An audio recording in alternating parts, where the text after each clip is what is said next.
Няколко думи за растителната защита през екстремно неблагоприятната 2014 година. Валежите започнаха около 10 април и продължиха до днескашна дата 17 септември. Растителната защита започнах с пръскане срещу ескориозата в фаза пеперуда. След около една седмица направих второ пръскане, пак срещу ескориозата, като го съчетах с пръскане срещу акарите.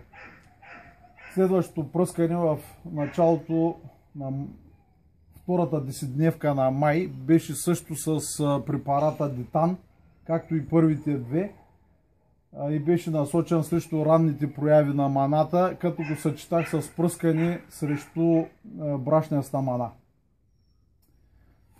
В следващите 5 пръскания бяха направени с системни препарати на база алуминия фузетил, съчетани с също системни препарати от такива като Байфидан, като Колис, също системни срещу брашняста мана. 5 такива пръскания бяха проведени преди началото на цъфтеж до една седмица след края на цъфтежа. Последното пръскане добавих метилтопсин за борба срещу сивото гниене. Следващите 8 пръскания бяха направени с бордолезов разтвор и сяра, по-скоро серни препарати. Общо бяха извършени 16 пръскания. Загубите бяха незначителни, имаше само отделни повредени зърна, на практика без каквото и да било икономическо значение. Истината е, че растителната защита беше съчетана с няколко зелени резидби и зелени операции по лозата. Без тях не би имало никакъв ефект от пръскането. Още при първото пръскане с системни препарати бяха примахнати част от листата около ресите. Малко преди цъфтежа беше извършено прищипване на литорастите с цел хранителните вещества да се насочат към ресите и да се избегне лошото оплождане. Ефекта не беше 100% от тая операция, тъй като през цялото време, докато протичаше цъфтежа, имаше валежи и температурите бяха ниски. Все пак някои от сортовете напълно успяха да се справят с този проблем. Например, този сорт, който виждате тук, е кайлъшки мискет. При него няма никакъв милярандаж, всички зърна са много добре оплодени, но не така се получи с стария български сорт Гилят.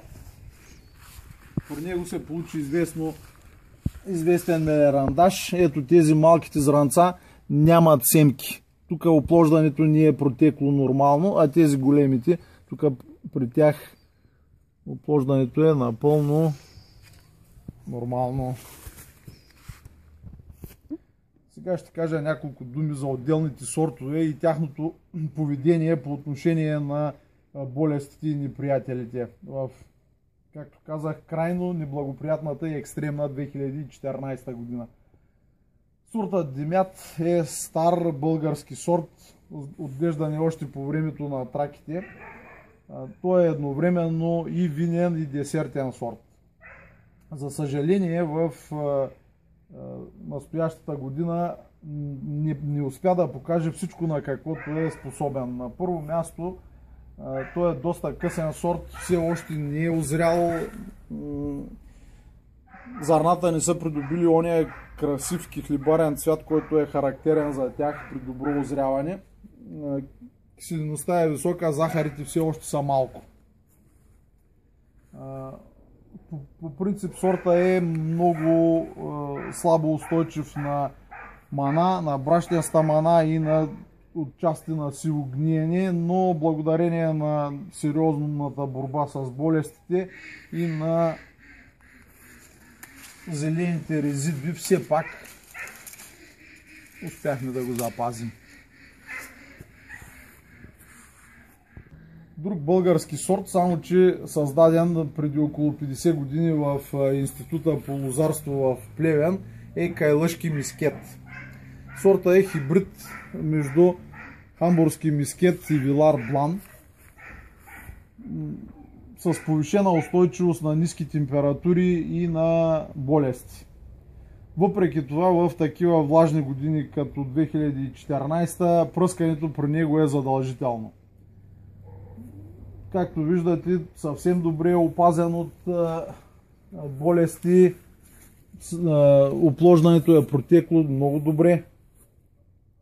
За съжаление, и той все още не е озрял поради извънредно големите валежи и ниските температури. Сорта много добре плододава както на обикновена формировка във вид на лозе, така и на асмовидни формировки. Ето това, което виждате, е също сорта кайлъшки мискет. Асмовидна формировка.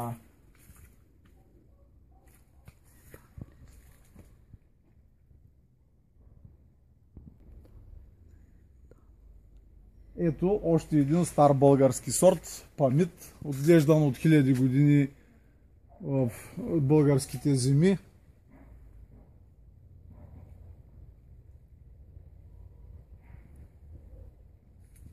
Също успяхме до голяма степен да го предпазим от неблагоприятните условия. И при него, както и при димята, има известен мелиорандаж. Не всички зърна са добре оплодени. И другия неприятен проблем, който почти винаги съществува при този сорт, е неравномерното озряване на зърната и отцветяване също на зърната. Това се дължи до голяма степен на това, че сорта е много стар и се е разпаднал на клонове. Голяма част от клоновете му са изресливи и има проблеми при оплождането. Значи, недостатъците на този сорт са твърде много и те се набиват на очи, но има и съвсем определено едно добро качество. Виното, направено от него, съзрява много бързо. И очаквам някой български специалист по маркетинг да обясни на пиячите, че виното трябва да се пие много бързо, още докато е младо. Ето един италиански сорт и името му също е Италия. Той е създаден от италианският учен Пировано през миналия век. Десертен сорт с едри гроздове, едри зърна, с лек мискетов аромат при озряване. За съжаление, тази година температурите са все още недостатъчни за да озрее. По принцип озрява в началото на октомври. Интересното при този сорт е, че пострада извънредно много от градушка през изминалата година. Към края на май падна много сериозна градушка, която унищожи около 20% от рисите и нарани литорастите. Въпреки това успя да се възстанови и, както виждате, добива никак не е лош. Характерното при него е, че на асмовидни формировки плододава много добре. Резидбата трябва да бъде изключително на дълги плодни пръчки, между 10 и 15 плодни пъпки.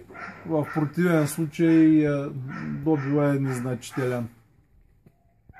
Може да се каже, че и в много влажни години може да се отгледа добро грозде, но при всяко положение качеството не е толкова високо, колкото в обичайните за България сухи и топли години.